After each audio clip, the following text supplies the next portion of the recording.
తగ్గుతుంది కాబట్టి ఆ వ్యక్తి ఒక ఈక వలె తేలికగా ఎటువంటి గ్రావిటేషన్ ఫోర్స్ లేకుండా ఎగరగలిగే శక్తిని పొందగలడు. హనుమంతుడు మరియు అనేక ఇతర దేవతలు, రాక్షసులు ఈ సిద్ధిని తెలుసుకుని ఆకాశంలో ఎగరగలిగారు. ప్రాప్తి అష్టసిద్ధులలో 5వది.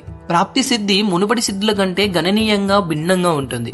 మునుపటి సిద్ధులు ఒక శరీరంపై దృష్టి కేంద్రీకరించినప్పుడు, ప్రాప్తి సిద్ధి శరీరం వెలుపల ఉన్న వాటిపై దృష్టి పెడుతుంది. ప్రాప్తి సిద్ధి ద్వారా కోరుకున్నది వెంటనే పొందే శక్తి కలుగుతుంది. ఈ సిద్ధిని వినియోగించే వ్యక్తులు శూన్యం నుండి తమకు కావలసిన దాన్ని సృష్టించవచ్చు. ఈ శక్తిని మన హిందూ పురాణాలలో అనేక మంది దేవతలు, రాక్షసులు ఈ సామర్థ్యాన్ని కలిగి ఉన్నారు. ప్రాకామ్య సిద్ధి అష్టసిద్ధులలో 6వది. ప్రాకామ్య సిద్ధి దీనిని వినియోగించే వ్యక్తికి విస్తృతమైన సామర్థ్యాలను అందిస్తుంది. ఇది ఆ వ్యక్తికి టెలిపోర్ట్ చేసే సామర్థ్యాన్ని ఇస్తుంది, వారి జీవితాన్ని సమూలంగా పొడిగిస్తుంది మరియు నీటి అడుగున మనుగడకు కొనసాగించడానికి శక్తినిస్తుంది. వివరంగా చెప్పాలంటే, పరిస్థితిని సర్దుబాటు చేసుకోవడానికి వినియోగదారుడికి ప్రాకామ్య సిద్ధి అధికారం ఇస్తుంది. పూర్వం నీటి అడుగున నివసించి దీర్ఘకాలం తమ జీవితాలను పొడిగించుకోగలిగిన అనేక మంది ఋషిమునులు, చిరంజీవులు, దేవతలు ఈ సిద్ధిని